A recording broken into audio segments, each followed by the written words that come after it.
തദ്ദേശ തെരഞ്ഞെടുപ്പിലെ തോൽവിയിൽ സൂക്ഷ്മ പരിശോധനയ്ക്ക് ഒരുങ്ങുകയാണ് CPM. വോട്ട് നഷ്ടപ്പെട്ടത് എങ്ങനെയെന്ന് കണ്ടെത്താൻ 22 ചോദ്യങ്ങളുമായി CPM രംഗത്ത് വരികയാണ്. സ്ഥാനാർത്ഥി നിർണയത്തിൽ വീഴ്ച സംഭവിച്ചോ എന്നുൾപ്പെടെ പരിശോധിക്കുന്ന സ്റ്റെഫിനാണ് നമുക്കൊപ്പം ചേരുന്നത്. സ്റ്റെഫിൻ, എങ്ങനെയാണ് 22 ചോദ്യങ്ങൾ? ആ ചോദ്യങ്ങൾ എന്താണ്?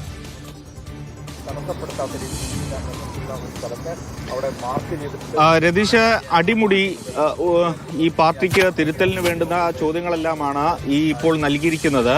പ്രത്യേകിച്ചും എങ്ങനെയാണ് ഏരിയ കമ്മിറ്റികളുടെ പ്രവർത്തനം ഉണ്ടായത്, അവിടെ ഓരോ മുന്നണികളുടെയും പ്രവർത്തനം ഏത് തരത്തിൽ ഉണ്ടായി എന്നുള്ളതടക്കമുള്ള കാര്യങ്ങളാണ് ആ ചോദ്യാവലിയിലുള്ളത്.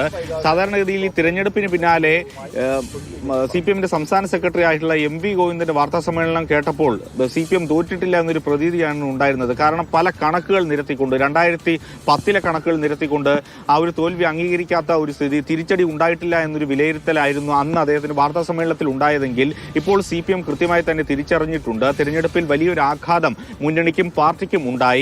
അതുകൊണ്ട് തന്നെയാണ് ഈ 22 ചോദ്യങ്ങൾ പ്രത്യേകിച്ചും ഏരിയ കമ്മിറ്റികൾക്ക് നൽകിയിരിക്കുന്നത്.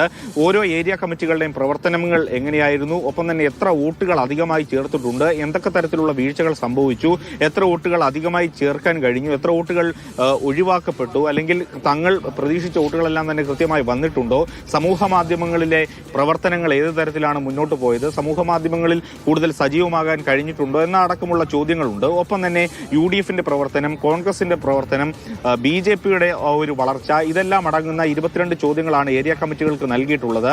ഏരിയ കമ്മിറ്റികൾ ഈ നടപടിക്രമങ്ങളെല്ലാം തന്നെ പൂർത്തിയാക്കി കീഴ്ഘടകങ്ങളിലേക്ക് ഇത് നൽകിയതിനു ശേഷം ഉത്തരങ്ങൾ സ്വീകരിക്കും. അതിനുശേഷമാണ് ഇത് ജില്ലാ കമ്മിറ്റിക്ക് നൽകുക. ജില്ലാ കമ്മിറ്റിയിൽ ഇത് ചർച്ച ചെയ്തതിനു ശേഷം സംസ്ഥാന നേതൃത്വത്തിന്റെ മുന്നിലേക്ക് ഈ ചോദ്യാവലിയും അതോടൊപ്പം തന്നെ അതിന്റെ ഉത്തരങ്ങളും എല്ലാം തന്നെ എത്തും. അതിനുശേഷം CPMന്റെ സംസ്ഥാന നേതൃയോഗങ്ങൾ ചേർന്ന ശേഷമായിരിക്കും ഇനി തുടർന്ന് സ്വീകരിക്കേണ്ട ഒരു തിരുത്തൽ മാർഗനിർദ്ദേശങ്ങൾ പുറത്തുവരിക.